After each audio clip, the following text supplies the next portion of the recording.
आठवें वेतन आयोग के गठन का इंतजार अब जल्द ही खत्म हो सकता है। कहा जा रहा है कि जल्द नए वेतन आयोग का गठन हो जाएगा। केंद्र सरकार के करीब 1 करोड़ से ज्यादा कर्मचारी और पेंशन भोगी आठवें वेतन आयोग के गठन का लंबे वक्त से इंतजार कर रहे हैं। वो अब जल्द ही पूरा हो सकता है, क्योंकि 10 साल के बाद नए वेतन आयोग का गठन होता है। 7वां वेतन आयोग जनवरी 2026 में अपने 10 साल पूरे करने जा रहा है। इसकी वजह से पूरी उम्मीद है कि नए वेतन आयोग का गठन जल्द ही हो जाएगा। केंद्र सरकार के कई कर्मचारियों के प्रतिनिधियों ने हाल ही में कैबिनेट सचिव से मुलाकात की थी और 8वें वेतन आयोग की मांग रखी थी।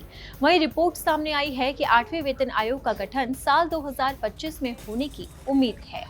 अगर 8वें वेतन आयोग की सिफारिशें लागू होती हैं, तो केंद्रीय कर्मचारियों की बल्ले बल्ले हो जाएगी। उनका न्यूनतम वेतन 18,000 से बढ़कर लगभग 34,500 हो जाएगा।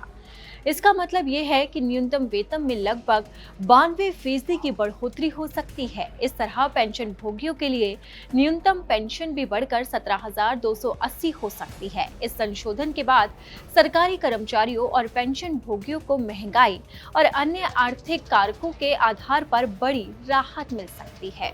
भारत में केंद्र सरकार के कर्मचारियों को वेतन आयोग की संरचना के अनुसार उनका वेतन मिलता है।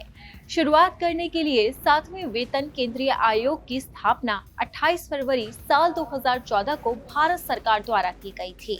वहीं आगामी वेतन आयोग से सरकारी कर्मचारियों और पेंशन भोगियों के वेतन और पेंशन में संशोधन की संभावना जताई जा रही है, जो महंगाई और अन्य आर्थिक कारकों को ध्यान में रखते हुए की जाएगी। ऐसा अनुमान जताया जा रहा है कि 8वें वेतन आयोग की घोषणा अगले साल की शुरुआत यानी कि साल 2025 के केंद्रीय बजट में की जा सकती है।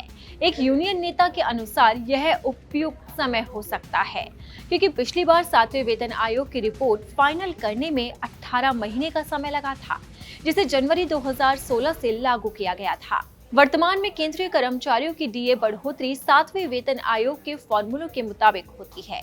हालांकि फॉर्मूले में संशोधन भी किया जा सकता है, क्योंकि आर्थिक सर्वे 2024 में सुझाव दिया गया था कि भारत के महंगाई दर ढांचे में फूड महंगाई दर को शामिल न करने पर विचार किया जाना चाहिए।